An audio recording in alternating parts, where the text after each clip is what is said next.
कल्पना कीजिए, आधी रात का समय है, पहाड़ों पर ठंडी हवा बह रही है, चारों तरफ सन्नाटा है और उसी सन्नाटे को चीरते हुए अग्नि के पास ध्यान में लीन एक ऐसा इंसान बैठा है जिसके शरीर पर ना कोई वस्त्र है, ना कोई आभूषण, ना कोई पहचान, बस राख में लिपटा हुआ एक रहस्यमय अस्तित्व।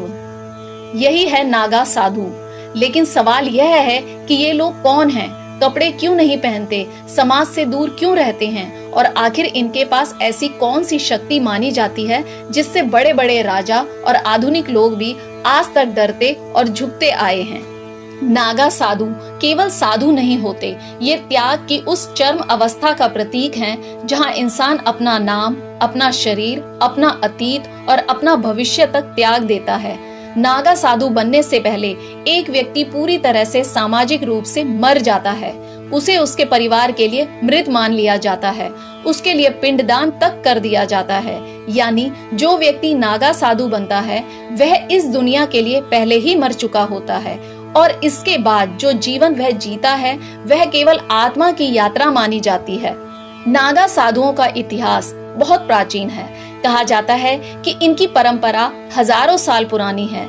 जब सनातन धर्म पर लगातार आक्रमण हो रहे थे, उस समय नागा साधु केवल ध्यान करने वाले तपस्वी नहीं थे, बल्कि वे धर्म के रक्षक भी थे। इतिहास बताता है कि मुगल काल में जब मंदिरों को तोड़ा जा रहा था, तब नागा साधु ही ऐसे लोग थे जो हथियार उठाकर युद्ध में उतरे। यही कारण है कि इन्हें नागा योद्धा भी कहा जाता है। इनके अखाड़ों में आज भी अस्त्र शस्त्र की शिक्षा दी जाती है, भले ही आधुनिक दुनिया इन्हें केवल कुंभ मेले में दिखने वाले साधु के रूप में देखती हो।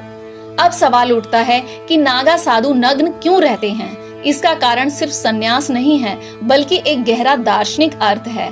नग्नता इनके लिए शर्म का विषय नहीं, बल्कि अहंकार से मुक्ति का प्रतीक है। जब शरीर पर कोई वस्त्र नहीं होता, तब इंसान के पास छुपाने के लिए भी कुछ नहीं बचता।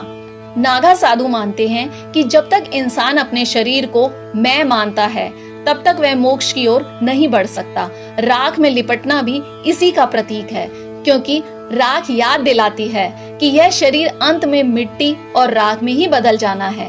नागा साधु बनने की प्रक्रिया अत्यंत कठोर होती है। कोई भी व्यक्ति अचानक नागा साधु नहीं बन सकता। वर्षों तक उसे ब्रह्मचर्य, तप, संयम और आज्ञाकारिता का पालन करना पड़ता है। गुरुओं की परीक्षा बेहद कठिन होती है। कई बार शिष्य को महीनों भूखा रखा जाता है, कभी ठंड में बिना आग के ध्यान कराया जाता है, तो कभी घोर गर्मी में। इन परीक्षाओं का उद्देश्य शरीर को कष्ट देना